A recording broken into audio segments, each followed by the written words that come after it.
Gen Z's global unrest and hidden anger. Before the protests, before the chants, before the headlines, there is silence. A heavy, private silence that lives in bedrooms lit by phone screens at 2 a.m. A silence filled with scrolling, comparison, and the dull ache of knowing something is wrong but not having words for it yet. The quiet before the shout.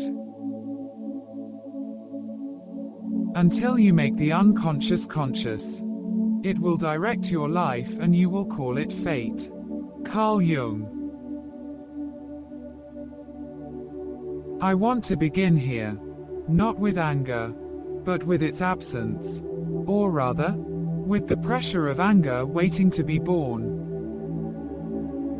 For many young people today, outrage did not arrive suddenly. It accumulated, quietly. Like water behind a dam no one thought would break. This is how unconscious living often begins, not with ignorance, but with adaptation. You learn to stay calm, to stay reasonable, to stay grateful.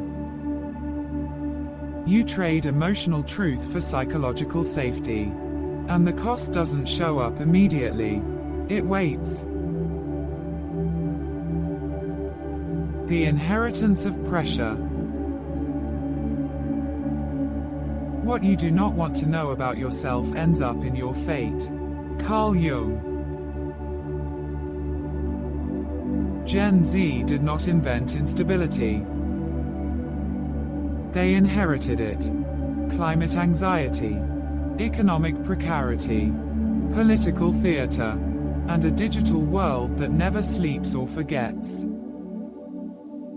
Psychologically, this produces ambient threat, a low-grade, constant sense that the ground beneath you is never fully secure. When a system feels unchangeable, the mind adapts by internalizing pressure. You become hyper-aware, hyper-informed, and quietly overwhelmed.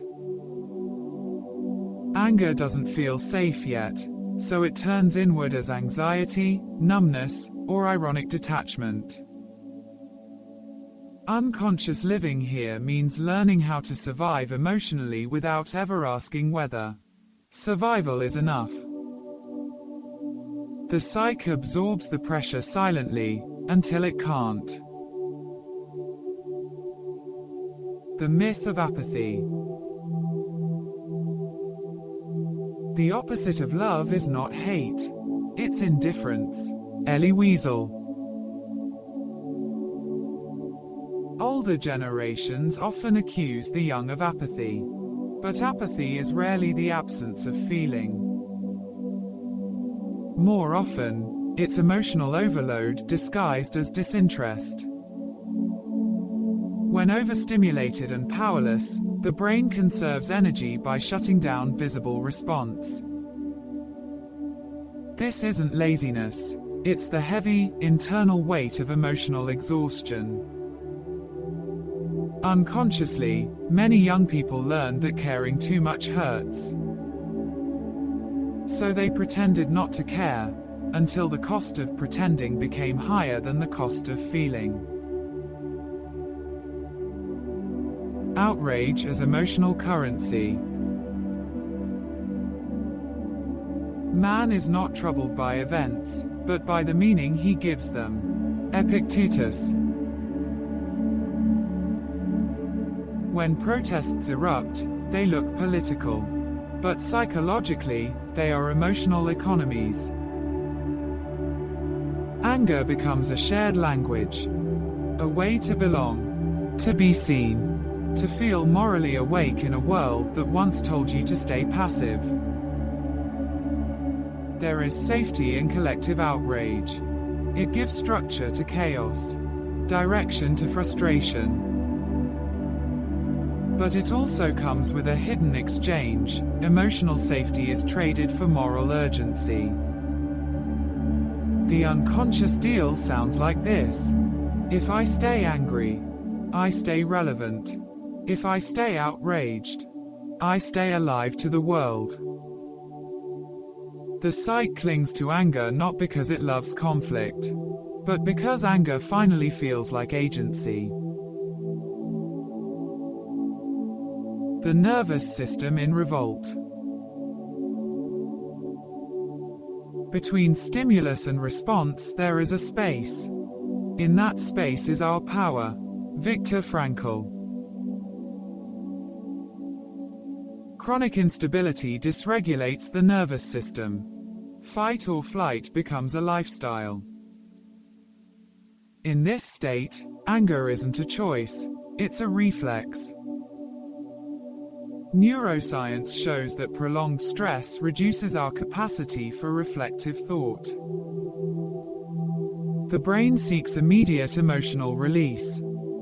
Protests, shouting, disruption. These are not just political acts. They are physiological ones. Unconscious living here means mistaking nervous system activation for clarity. The body feels certain, so the mind assumes it must be right. The burden of moral awakening. He who has a why to live can bear almost anyhow. Friedrich Nietzsche.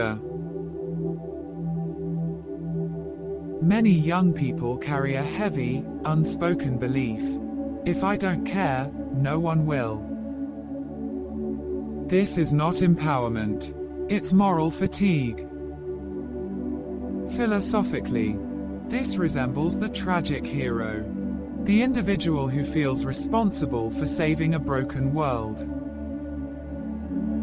Psychologically, it creates burnout before adulthood has fully begun. The hidden cost is immense. You trade curiosity for certainty. Nuance for righteousness. Rest for responsibility. The psyche becomes loud, but brittle. Digital mirrors and amplified selves. We shape our tools, and thereafter our tools shape us. McLuhan. Social media does not create anger. It reflects and amplifies it. The problem is not expression, but acceleration. Emotion was never meant to travel this fast or this far. The mind loses its natural rhythm of processing. Anger becomes performance. Identity becomes alignment. Unconsciously, the self fragments. Who you feel, who you show, who you defend. The mirror never turns off, and silence begins to feel like betrayal. The fear beneath the fire. Life has no meaning the moment you lose the illusion of being eternal. Jean-Paul Sartre. Beneath anger lives grief, and beneath grief, fear. Fear of being unheard, uncounted, replaceable. Existential psychology reminds us that when meaning feels scarce, emotion becomes louder. Anger fills the vacuum left by lost futures and delayed promises. The unconscious exchange is subtle. If I stay angry, I don't have to feel how afraid I am. The fire protects the wound, but also hides it. The seduction of certainty. The need for certainty is the greatest disease the mind faces. Greene. Anger simplifies the world. It offers clean villains and clear sides. For a mind overwhelmed by complexity, this is relief. But certainty comes at a cost. It narrows perception. It hardens identity. It turns disagreement into threat. Unconscious living here means mistaking emotional intensity for truth. The psyche feels strong, but becomes less flexible, less curious, less alive. When protest becomes identity. The ego is that part of you that believes it is separate. Alan Watts. At some point, the movement moves inside. Anger stops being an emotion and becomes a self. Psychologically, this is ego fusion, when identity and belief become inseparable. Philosophically, it is the loss of the observer. The cost? Growth slows. Reflection feels dangerous. And the original pain, exclusion, precarity, invisibility, remains unresolved beneath the noise. The return of awareness. The curious paradox is that when I accept myself just as I am, then I can change. Carl Rogers. Awareness is not withdrawal. It is depth. To see anger clearly is not to silence it, but to free it from unconscious control. When the psyche no longer needs outrage to feel real, something softer emerges. Grief, hope, responsibility chosen rather than imposed. This is not advice. It is an invitation to notice the cost. To ask what has been traded, and whether the exchange is still worth it. The price tag we never read. We are condemned to be free. Jean-Paul Sartre. Every generation inherits unfinished business. But unconscious living adds interest to the debt. Gen Z's unrest is not a failure of character. It is a symptom of a world that taught emotional suppression before offering meaning. The anger makes sense. The exhaustion does too. Awareness does not calm the world, but it changes how we meet it.